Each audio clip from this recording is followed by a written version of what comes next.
Hallelujah. Praise the Lord. Thank you, Jesus. Praise you, Jesus. We love you, Jesus.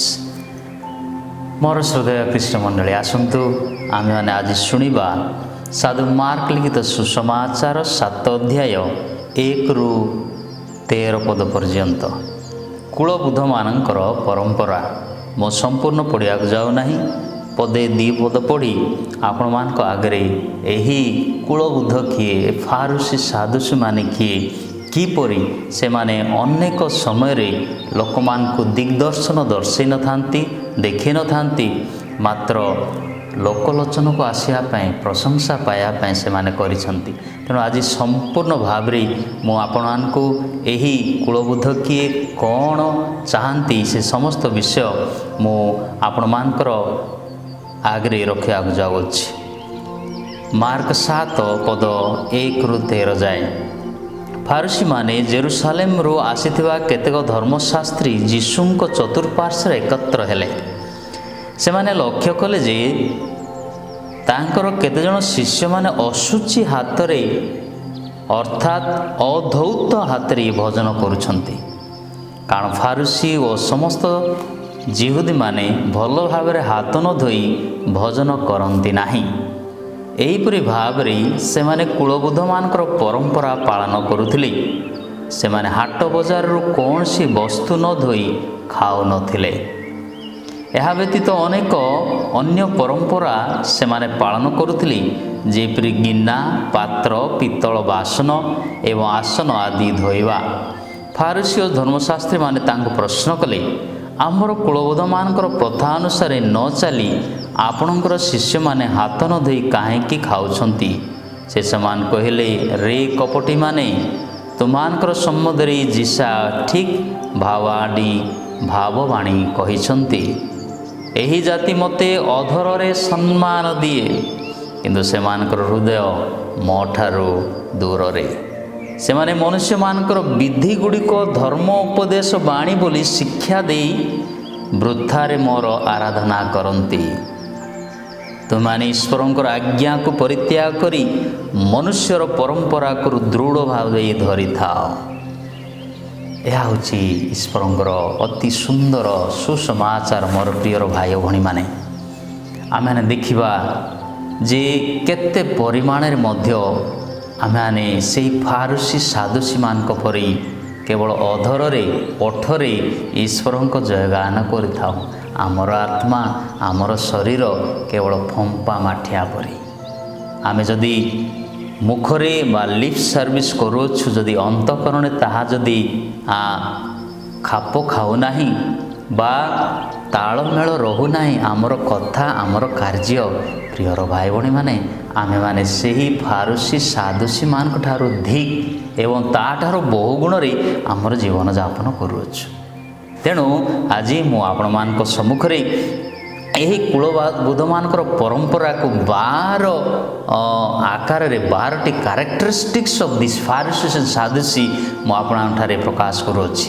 ଦୟାକରି Bible ଶୁଣନ୍ତୁ ବା ପଢ଼ନ୍ତୁ, reference ଯାକ ଦେଖନ୍ତୁ, ଯାହାରି ଫଳରେ କି ମୋଠାରେ ବା ଆପଣଙ୍କଠାରେ ଯାଜକ ହେଉ, ବିଶପ୍ ହେଉ, ପ୍ରିଷ୍ଟ ହେଉ, ରିଲିଜିୟସ୍ ହେଉ, ଯଦି ସେହି ପ୍ରକାର ଗୁଣ ଅଛି, ବାକ୍ୟରେ କାର୍ଯ୍ୟରେ ତାଳମେଳ ଖାଉନାହିଁ, ଏହି ବାକ୍ୟ ସେହି ବ୍ୟକ୍ତିକୁ, ସେହି ମନୁଷ୍ୟକୁ, ସେହି ମାଆକୁ, ସେହି ବାପାକୁ, ସେହି ନାରୀକୁ, ସେହି ଯୁବକକୁ ସମସ୍ତଙ୍କୁ ପ୍ରକ୍ଷାଳନ କରିବ। ଆସନ୍ତୁ ଆମେମାନେ ଯିବା ଏହି 12ଟି କ୍ୟାରେକ୍ଟରିଷ୍ଟିକ୍ସ ଅଫ୍ ଦିସ୍ ଫାରୁସିସ୍ ଆଣ୍ଡ ସାଦୁସି। ପ୍ରଥମଟି ହେଲା ଯେ ଆଉଟୱାର୍ଡ ଫିଜିକାଲ ଆପିୟରେନ୍ସ, ବାହ୍ୟକ ଭାବରେ ସେମାନେ ଅନ୍ୟମାନଙ୍କଠାରୁ ପ୍ରଶଂସା ପାଇବା ପାଇଁ ଏହିପରି କରିଥାନ୍ତି। କୁହାଯାଏ ମାଥ୍ୟୁ 23:5-27-28 ଆପଣମାନେ ଶୁଣିବାକୁ ପାଇବେ, ସେମାନେ ସମସ୍ତ କାର୍ଯ୍ୟ ଦେଖାଇବା ପାଇଁ କରିଥାନ୍ତି ଆଉ ନିଜର କପାଳ ବନ୍ଧନ ଫଳକ ସବୁ ପ୍ରଶସ୍ତ କରନ୍ତି ଏବଂ ବସ୍ତ୍ର ଧଡ଼ିକୁ ଦୀର୍ଘ କରନ୍ତି। ରେ ଧର୍ମଶାସ୍ତ୍ରୀ ଓ ଫାରୁସୀଗଣ, ତୁମ୍ଭମାନଙ୍କୁ ଧିକ୍, ତୁମେମାନେ ଚୂନ ଧଉଳା ସମାଧି ପରି, ହ୍ୱାଇଟ୍ ୱାଶ୍ ଟୁମ୍, ଚୂନ ଧଉଳା ସମାଧି ପରି। ଆମର ଏଇ କାଶା आमे पिंधुचु धला वस्त्र यदि आमर कार्य वाक्य ठीक नहीं तालमेल खाऊ नहीं मु मध्य व्हाइट वाश्ड मु चून धौला समाधि परी कारण ताहार बाहर अंश देखा सुंदर किंतु भीतर अंशटी मृत मनुष्यर कंकाल तथा पचासड़ा आवर्जनारे परिपूर्ण what strange word praise the lord ईश्वर कहती जदि तुमर कार्य तुमर वाक्य धर्म शिक्षा केवल देखाइबा आଳରେ प्रशंसा पाइबा करुअछ तेबे तमे चून धौला समाधि परी भितरे चकचक भितरे कंकाल गंध थिबो आवर्जनारे परिपूर्ण केते स्ट्रॉन्ग वाक्य प्रियर भाई भणिया जीशु यूज करूछंती सेहीपरि तुमने लोकंकर दृष्टि रे बाहर धार्मिक देखाई थाओ धर्म कार्य पूजा अर्चना गिरजा को जीवा माला जप करवा अंतकरण ताहा कौन शुद्धपुत करुच्ची नूतनता आणुची आध्यात्मिकता आणुची मोर श्रद्धेय ख्रीष्ट मंडली मात्र भितर कपट और अधर्म परिपूर्ण very very strong word Jesus is talking जो माने कार्य रे बा तांगर कथारे गोटे एवं कार्य रे अन्यत्र करथांती प्रेज द लॉर्ड आसंतु द्वितीय कैरेक्टरिस्टिक है giving to be notice by people हाँ से माने दियंती दान धर्म करती अन्य मान ठारू कौन प्रशंसा पाइबा देखैबा मोर दान मंडली को दान करुच्ची बा जहाँ कि सजासजी करुच्ची आमर कैथोलिक मंडली हो अन्य मंडली हो समस्ते कर ताली दे तार नाम उच्चारण करने शुणती तुमर स्वर्गस्थ पिता जी तुमको धन देते प्राचुर्य देते दशमांश देवाई कहीं एते आमर गौरव प्रशंसा पाइबा आम समस्ते मरुअछु कारण आत्मिक भाव में परिपूर्णता लाभ करना तेणु कौन कह जाए माथ्यू 6:1-4 सावधान लोक देखाणिया अधर्म कर नहीं ताहले तुम्हें तुमर स्वर्गस्थ पिता ठारू कौन सी पुरस्कार पाइब नहीं नथिंग यू विल गेट यदि लोक देखाणिया जब तुम करवा चाह एणु दान करने समय कपटी मान परी डिंडी मो बजाओ ना दान देवा बेले तुमर ए हाथ कौन करुच्ची से हाथ न जान स्वर्गस्थ पिता जानती से तुमको पुरस्कार देवे यदि लोक देखाणे प्रशंसा पाइबा करताली पाइबा ना रे नोटिस बोर्ड लेखा पारिस्प्रिस्ट अनाउंस करने बा बेहरा अधिकारी काटिकी अनाउंस करने करंतु नाही करंतु कारण से तुमको से ही जीवन देइछंती एवं सत्यनिष्ठ होगापाई कपटी होगापाई ना हिपोक्रेसी इंग्लिश रे कहा जाए सेटा हेबापाई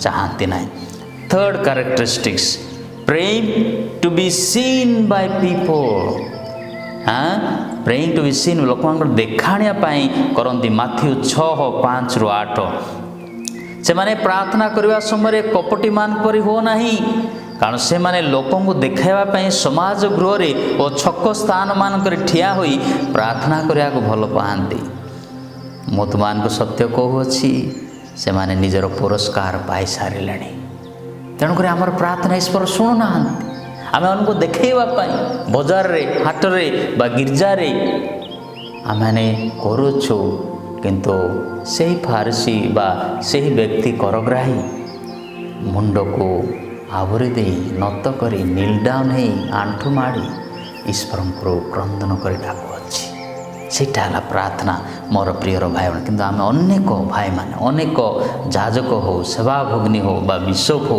बेले बेले आम माने अन्य को देखाइबा आम माने करिथाओ फोर्थ कैरेक्टरिस्टिक्स है religious piety to be seen by people Matthew 6:15-18 किंतु तुम्हें जदि से अपराध क्षमा कर ना तेरे तुमर पिता तुम अपराध करेंगे ना केते राग क्रोध आम जीवन आसु कि ईश्वर कहती तुमर राग संध्या सूर्य अस्त पूर्वर सरी जावाक अच्छे रिकनसाइल बंधु मिलन हो हत सहित कथबार्ता कर किंतु आमे से पचा आसड़ा परी से राग क्रोध करुचु जदि आमे क्षमा न देबा आमे सबुदिन प्रार्थना करुचु जदि आमे हे मान स्वर्गस्थ पिता जदि अन्य को क्षमा न देबा प्रियर भाई भणी माने आमर ईश्वर आमर पाप केबे क्षमा करिवे नाही। पंचमटी हला परवर्टिंग द ट्रू गॉस्पेल आमे माने निज ज्ञानी तत्व भावी भाविकी अन्यमानକୁ ब्रह्म शिक्षा देउछु। That is very very serious more प्रियर भाई भाई माने से कहते लूक 11:52 हे आईनजीवी माने हे पंडित माने हे ज्ञानी माने तुमको धिक तुम्हें माने ज्ञानर चाबी हरण करियछ ज्ञानर चाबी हरण करियछ तुम माने निजे प्रवेश करूना कि अन्य मान को प्रवेश करने को दौना। आज मुझे फारुसी साधुसी मान क्यारेक्टरिस्टिक्स गुण तांकर चेतावनी तांकर मर्यादा तांकर जीवन विषय मु कहूँगी के जाने केते परिमाण आम सहित से फारुसी साधुसी गुण अच्छी तेणुक दयाकोरी शुणु। हाँ बारंबार ये पद अध्याय देखु प्रियर भाई भाई माने आपण जीवन को मोर जीवन को यह शुद्धपुत कर कथार गोटे कार्य गोटे वाक्य गोटे मोर चालीचल गोटे तालमेल खाइब। हाँ there will be conformity uniformity आम जहाँ करुच। तेणुक षष्ठटी है using the Bible to test trap people. अनेक भाई भाई माने जे मु जानी मु पांडित्य अर्जन करियछि मु एटा कहूँ ये पद ये वाक्य नाई गॉड नोस ईश्वर जानती जे तुमर केते पांडित्य अच्छी अन्य मान को भ्रम धारणा देवाई ना ठीक सठिक सत्य शिक्षा देवाई। तेणुक माथ्यू 22:15-18 शुणा तापर फारिसी मैंने यीशु को कथार फांदे पकाइबा चक्रांत कले एवं से माने निजर शिष्य मान को हेरोदिय मान को सहित तांकर निकट को यह कही पठाइले हे गुरु आमे माने जानू आपण विश्वस्त एवं सत्य अनुसार ईश्वर मार्ग शिक्षा दियंती पुणी कहार पदमर्यादा को भय करती ना ईश्वर कहार पदमर्यादा भय करती ना कारण आमर मनुष्य मध्य पातर अंतर करती ना ईश्वर मनुष्य मध्य पातर अंतर करती ना सुतरां आमहानकर कहतु सीजरंकर कर नियम संगत अटे कि नुहे। जीशु से मानकर कपटता जानी पारि कहले हे कपटी माने तुमने मते परीक्षा करुअछ। तेणुक आम क्या परीक्षा करा मु ये पद ये अध्याय ये बाइबल सब जानी ना प्रियर भाई भाई मैंने अन्य को ठकिया नुह अन्य को धरवाई नुह मात्र अन्य को प्रगति मार्ग में ईश्वर आड़ को हाँ गमन करने शिक्षा देव। सप्तमटी है take advantage of vulnerable Christian Matthew 23:24 जो मैंने नूतन दीक्षित होती शिक्षा पाई क्रिश्चियन होती से आम एडवांटेज नहीं था से कौन कहते ईश्वर हे कपटी शिक्षा गुरु और फारसी गण तुमको धिक कारण तुमने दीर्घ प्रार्थना करिथाओ किंतु ता संगे संगे विधवा मानकर सर्वस्व हरण करिथा एथिपाई तुमने निश्चित भाव में कठोर दंड पाइब। प्रियर भाई ईश्वर छाड़े ना जदि आम से अल्प विश्वास नूतन विश्वास ग्रहण कर लोक मान जदि अत्याचार करुछु। अष्टमटी है फर्वेंट सदा सर्वदा फर्वेंट प्रोस्टिलाइटिजिंग बा अन्य मान को अनवरत खराब चिंता रे समान को भूषित करवा। हे कपटी धर्मशास्त्री माथ्यू 23:15 तुमने धी कारण तुमने जन को तुम धर्म रे दीक्षित करने जल स्थल अतिक्रम करिथाओ एवं से दीक्षित हेले तुम्हें से ही नव दीक्षित को तुम अपेक्षा 2 गुण अधिक नरकर संतान कर दे था। तेणुक प्रियर भाई अन्य को सठिक शिक्षा देवा ज्ञान देवा होची आमर कर्तव्य। नवमटी है tradition before the word of God आमर से ही कुलबोध मानकर नियम ईश्वर ठारू अधिक होता है। तेणु प्रियर भाई फारुसी धर्मशास्त्री मान प्रश्न कले आमर कुलबोध मानकर प्रथा अनुसार न चली आपण मानकर शिष्य माने हाथ न धोई खाऊछंती ताहला आजिर सुसमाचार जे केवल हस्त प्रक्षालन बाहर विषय बाहर आमर ढांचा जदि प्रक्षालन करवा जदि अंतकरण जदि सफा नाई निर्मल नाई आम ईश्वर राज्य प्रवेश कर पारिबा नाई। 10th desire to special honour and respect Matthew 23:5 से माने समस्त कार्य देखाइबा पे करिथांती कारण तुममानकर एकमात्र पिता होचंती से जे स्वर्ग रे अछंती तुममाने शिक्षक बोली संबोधित हो नाही कारण तुममानकर एकमात्र शिक्षक अछंती। 11टी हला unjust judgement of others Matthew 7:5 रे कपटी आगे निजर आखिर काठ गंडीटी को बाहर कर तेबे तुमर पड़ोसी आखिर कुटाटी को काढ़िया तुम स्पष्ट भाव देखा एवं 12टी है persecution of those who proclaim the truth जो माने सत्य को उच्चारण करती अन्यमान को दियंती से आम अत्याचार कर तेणु रे कपटी धर्मशास्त्री माने तुमान को धी कारण तुम माने प्रवक्ता मानकर समाधि गुड़िक निर्माण करिथाओ एवं धार्मिक मान को समाधि पीठ को सुसज्जित करिथाओ। यह हूँ 12टी क्यारेक्टरिस्टिक्स ऑफ कपटी एवं कलंकित लोक मान जे माने अन्य को देखाइवाई अन्य प्रशंसा पाइबाई अन्य को ठकिया केवल धार्मिक भाव में आड़ देखाई थांती। सचोट ईश्वर आमर सत्य ईश्वर से केवल कपट करती ना is not a hypocritical God. तेणु आसतु मोर श्रद्धेय ख्रीष्ट मंडली जो मैंने शुणुंट यही वाक्य अध्ययन करूँ तुम जीवन रूपांतरित हो तुम जीवन आनंदमय हो एवं तुम्हें ईश्वर को साक्ष्य ईश्वर को देखिपार। ईश्वर आम समस्त को यथेष्ट शक्ति बुद्धि ज्ञान देते। आसतु से सत्यता अवलंबन करवा आम ईश्वर संतान संतति होगा ईश्वर ठार जीशु ठार महत्व कार्य यही जगत में करवा। तेणुक आम आने प्रियर भाई यही धर्म यही शिक्षा यही बाइबल अन्य मान को प्रचार प्रसार करवा कपटी हेबा नहीं मात्र सचोट ही सत्य ईश्वर को आराधना करवा। सर्वशक्तिमान परमेश्वर पिता पुत्र एवं पवित्र आत्मा आम समस्त को आशीर्वाद करंतु। जय जीशु।